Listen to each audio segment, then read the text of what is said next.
Good afternoon, everyone. This is Paul Smith. You're tuning into the 12 at 12. Today is December 12th. That's a lie. Today is December 24th. Good afternoon, everyone. This is Paul Smith. You're tuning into the 12 at 12. Today is December 24th. We're going to go ahead and get the photo shoot out the way for all my thumbnails.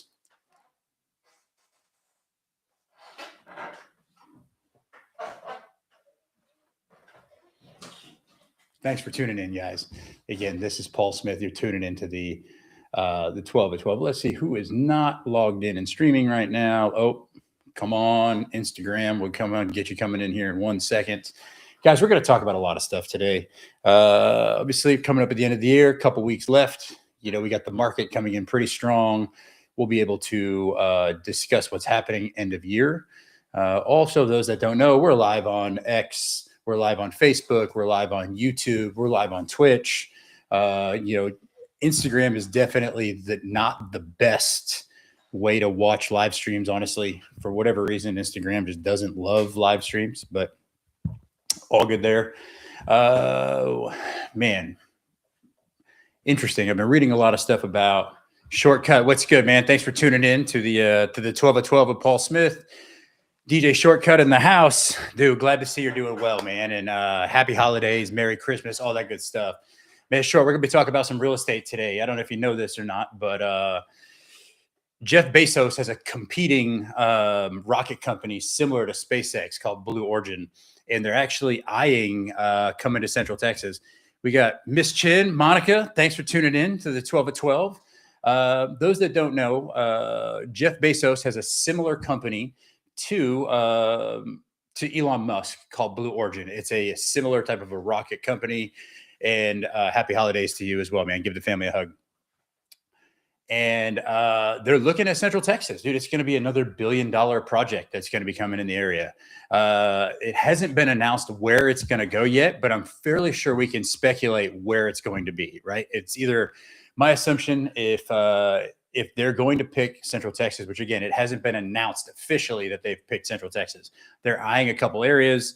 A good friend of mine that is very close to this situation, I asked him about a couple different companies that were coming in rumored. And when I said, have they picked Austin yet? He kind of said, I don't know, with a smile, which typically means that they did. But he's not able to disclose that yet. So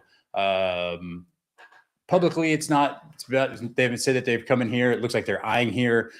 My inside information looks like it is probably going to be here. And that's just based on somebody that's worked at the chamber for 20 years and does a lot of site selection and economic feasibility for companies like Amazon, in this case, Blue Origin, that would be coming to Austin potentially. And that's another $1 billion project. My assumption is that they're either going to be somewhere between Austin and Waco, or east, right? So going northeast out towards Taylor, kind of going down 130 out, maybe even a little bit further east out by Bastrop in that area. Really makes sense to put something like this in those areas because one, there's a lot of dirt, there's a lot of space, and two, the soil composition, specifically in southeast Austin Metro, is a sandy type of a soil composition that I think would probably be best for something like this type of a project, especially if they're going to be dealing with semiconductor chips and everything else. That type of a soil composition is really good because it doesn't vibrate and kind of reverberate back as a lot of these machines are humming and whatnot. So that's going to be interesting. The one thing that hasn't hit the market yet or hasn't hit the news yet is there is a large scale manufacturing packing company that is looking at, they're currently doing site selection right now for Austin. That's going to be another $1 billion project. So that's $2 billion announcements that are potentially going to be selecting Central Texas that has not hit the news yet. Now, again, Blue Origin, Bezos company, it's rumored, but it hasn't been announced yet where that site is. The other one is a large manufacturing / packing company, consumer like P&G type of a consumer packaged goods company moving to Central Texas area. A good friend of mine is doing their site selection for that right now, and that is not announced. So, by the way, for those that are out there, man, I just want to say something real quick. There's a lot of people, a lot of agents that are literally just looking at articles and just posting the article and just reading the headline and talking about the article. Anybody can do that at the end of the day. Really, guys, I would challenge you to kind of add a little bit more teeth to your content, like the why does it matter? Right, well, why does it matter? Currently, our GDP is at about 250 billion. There's two projects that are potentially going to be announced, let's say within the next month to 90 days, that would increase our GDP another percent on top of the doubling that's going to happen over the next 10 years. Again, if you think about where do you want to put money, I think Central Texas is a pretty safe bet. And here's why. One, Texas is a very pro-business state in Austin is a very highly educated populace. Again, you don't want a city or a government that's just one way or another. Guys, our differences is what makes us stronger, and that is an important thing. If we all have the same views, we're not going to grow. At the end of the day, when you become certain, you lose the ability to grow, right? So we can't be certain that one way is the best way versus the other. We have to have debate. We have to have growth. We have to have understanding. And I think that's one of the things that's happening in Austin right now is you've got Texas that is really pushing a very pro-business, kind of more of a capitalist conservative view, which I think is great for business, great for the economy. A lot of people moving here because they don't want state income tax. And then you have Austin, which is very highly educated, a lot of college graduates in Austin that tend to be a little bit more on the, either moderate or liberal side. And at the end of the day, again, it's good to have those things. Our differences are the things that make us stronger at the end of the day. Let's remember, we're all humans. We all might have a little bit of differences about what we believe in, but at the end of the day, if we all think that we're trying to grow for the betterment of the good, hopefully we can do that. So again, guys, that's my soapbox. That's my soapbox piece of the day is, guys, if you're going to say something, say it with your chest, right? Have a little belief behind what you're talking about and do a little bit more research than just reading an article. Because anybody can click on an article, grab a shitty microphone and talk about it, and then post it on Instagram and get however many views you get. That doesn't mean that you're a good agent. That just means that you can read. Guys, I don't know if you guys are checking right now. There's a lot of stuff, and this has been in the news for a while, but Austin versus Raleigh, which tech hub has the stronger housing market for investors?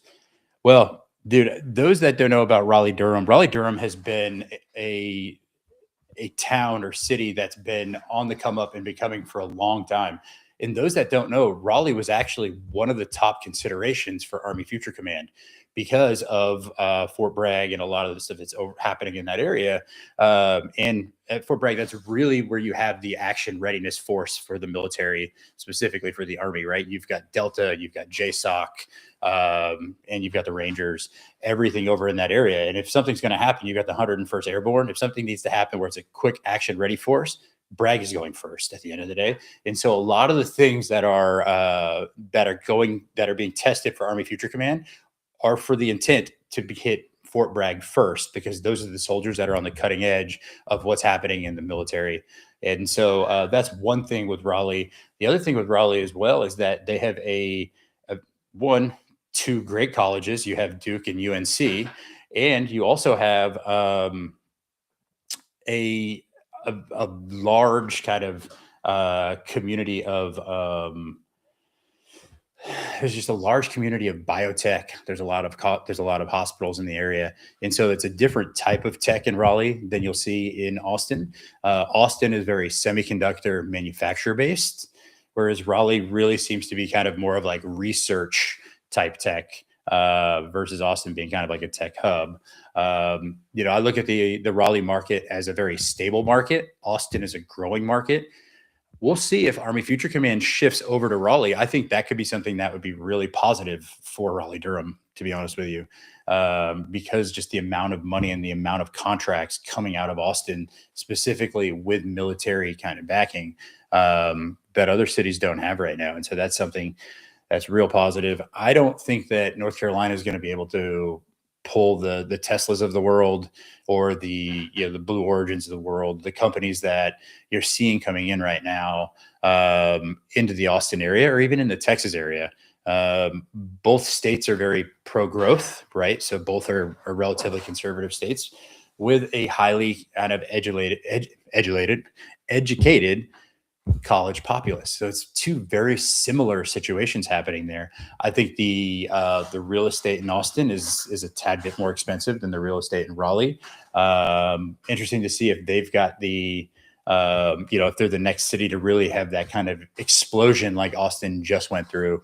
Years before that, you had the Vegases of the world, the Phoenixes, the LAs, San Franciscos, kind of everything from West Coast pushing east, were cities that just had large, crazy appreciation in those towns. So we'll see if Raleigh's going to be the next one there. I think that Ohio is going to be kind of up in that mix as well. Man, kid, I don't know if you guys have seen Dave Chappelle just dropped a new series on Netflix, and wow, man, Dave had a lot to say, man. Shout out to Dave for being that dude and talking about a lot of the uncomfortable things. And so let's talk about Raleigh versus Austin, right? In Austin, we've got corporate relocation, Tesla, Samsung, Oracle. Although Oracle, just recently, although Oracle's still in Austin and growing, they have moved their headquarters to Nashville. Whereas Raleigh, we've got Research Triangle, a lot of universities, obviously with UNC Duke, NC State, so biotech and pharma. So it's two different types of development. The interesting thing about that, though, is that Austin is starting to really enter into that biotech and pharma field. I don't necessarily know if Raleigh-Durham is going to be entering into the corporate relocations of the Teslas, the Samsungs, the Oracles. And a lot of that is one, they might not I don't know if they have the space, honestly.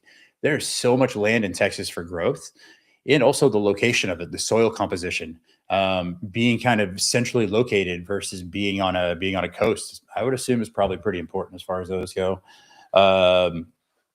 Looking at the state income tax structure, we have no state income tax, but high property taxes, which the crazy thing about this is that, and let me correct this real quickly, correction on what I said.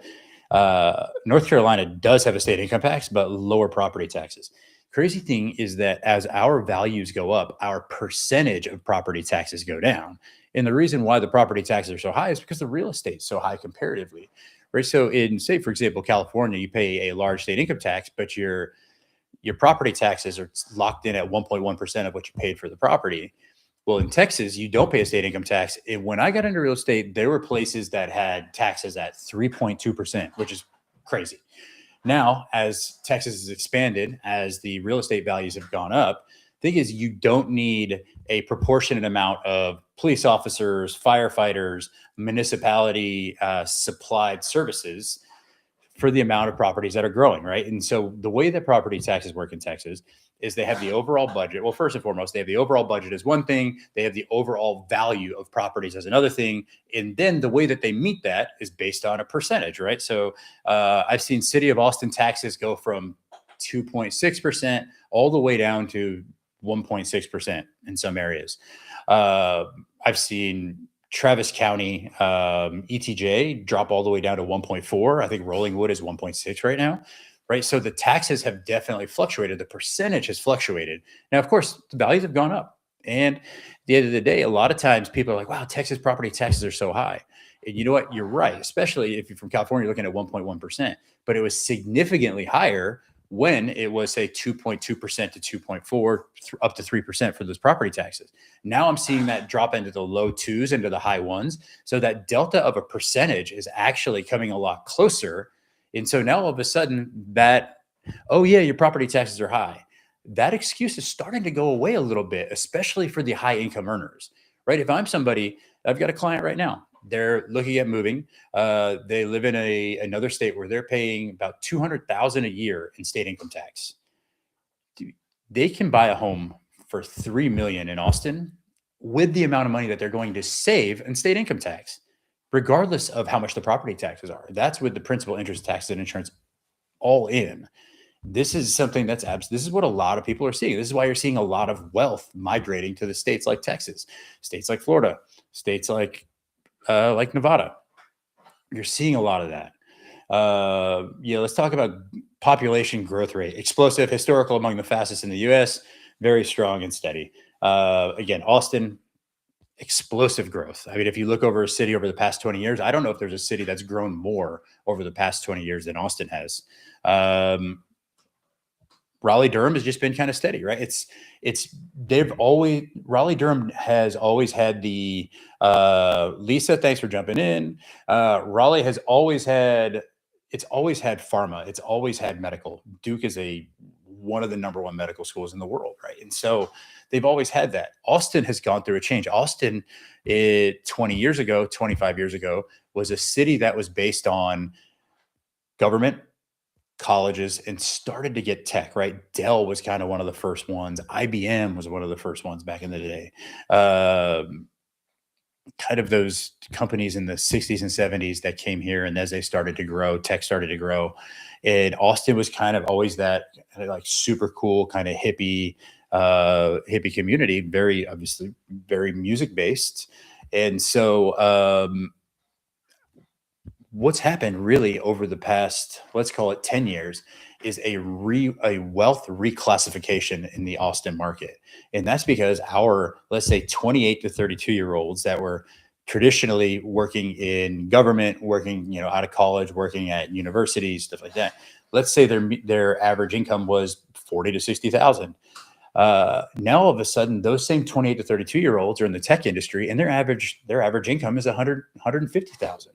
And at the same time, they want to be around things that are closer in, right? So you started to see a huge push towards kind of an urbanization of the Austin market versus, kind of a push to rural states, right? You started to have, rural cities. You started to have less urban sprawl and more of a kind of a joining of communities, right? You really started to see downtown Austin explode.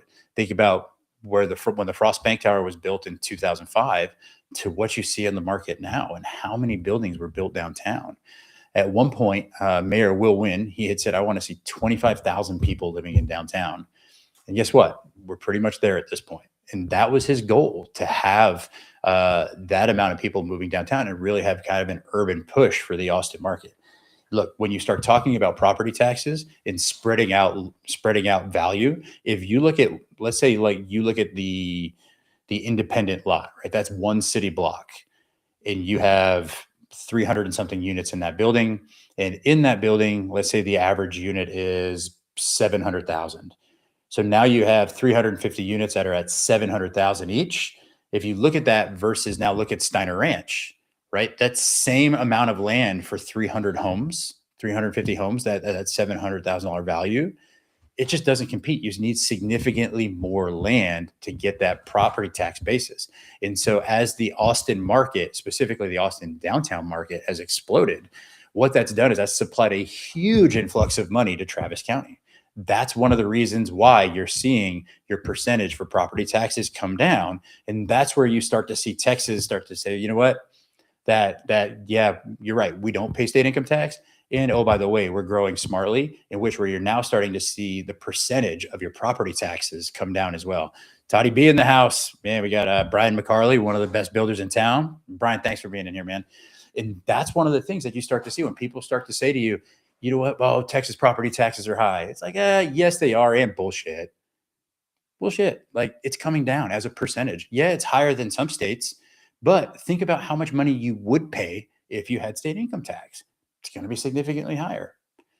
Somebody like Toddy making, $1 million a year, he's going to have to pay in California. He's going to pay 13%. That's $130,000 that he would pay in state income tax versus in Texas.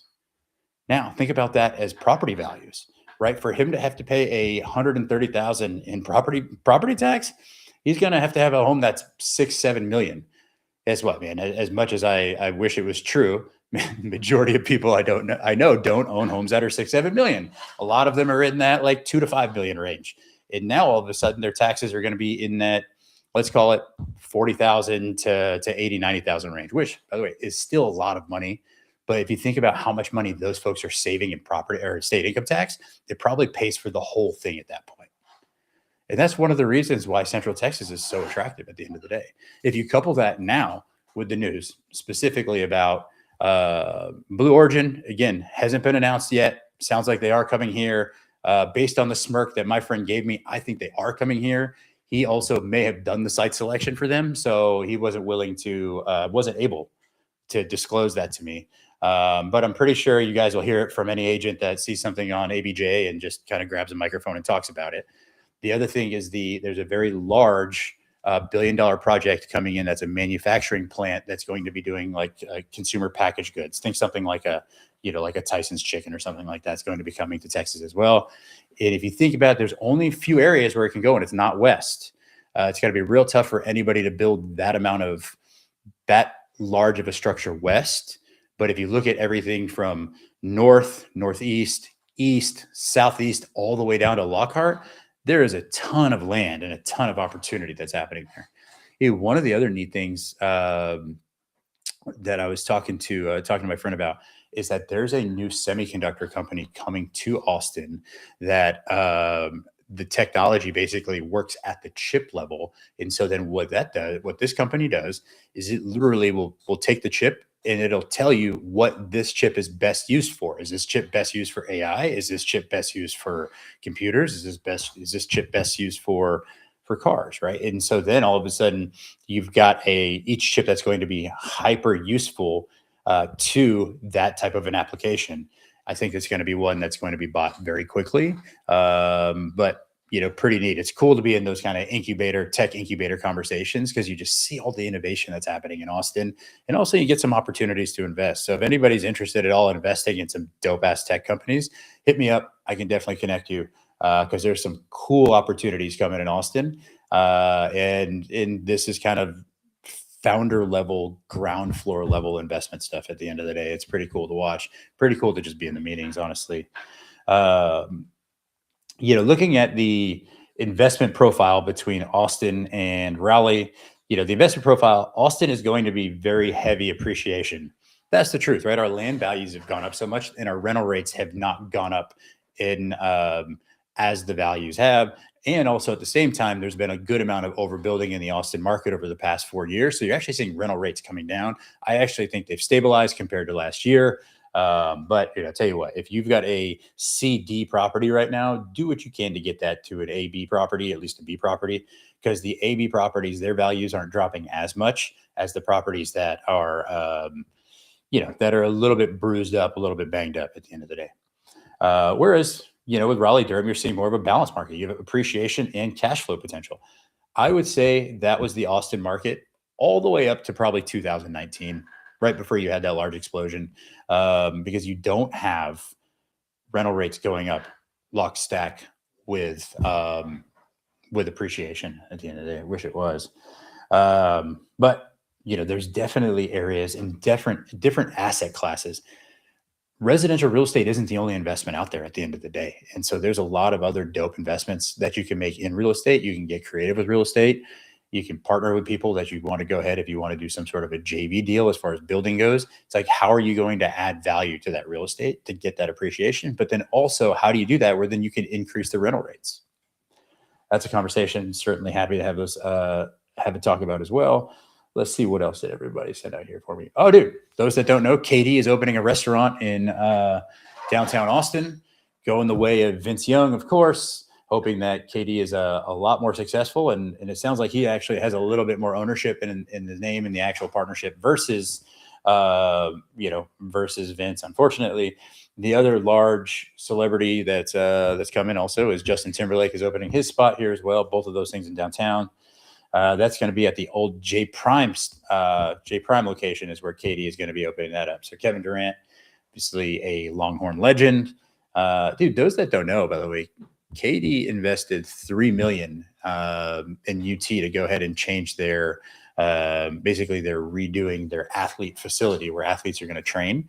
And it's named after him, rightfully so. I think if you invest $3 million in something, you probably should get it named after you, I guess. I offered him $5 and they said no. So good for him on that one. He beat me out for sure. Guys, again, this is Paul Smith tuning into the 12 at 12. Tomorrow's Christmas, y'all. Merry Christmas. Happy New Year. Yeah. Kevin Durant, Kevin Durant. He's got made a large investment in UT, but also separately has a restaurant coming in. Guys, again, this is Paul Smith. Merry Christmas. Happy New Year. I'll be skiing next week, so I may jump in from the slopes, may not. But either way, if you guys want to learn more about real estate, hit me up. Peace.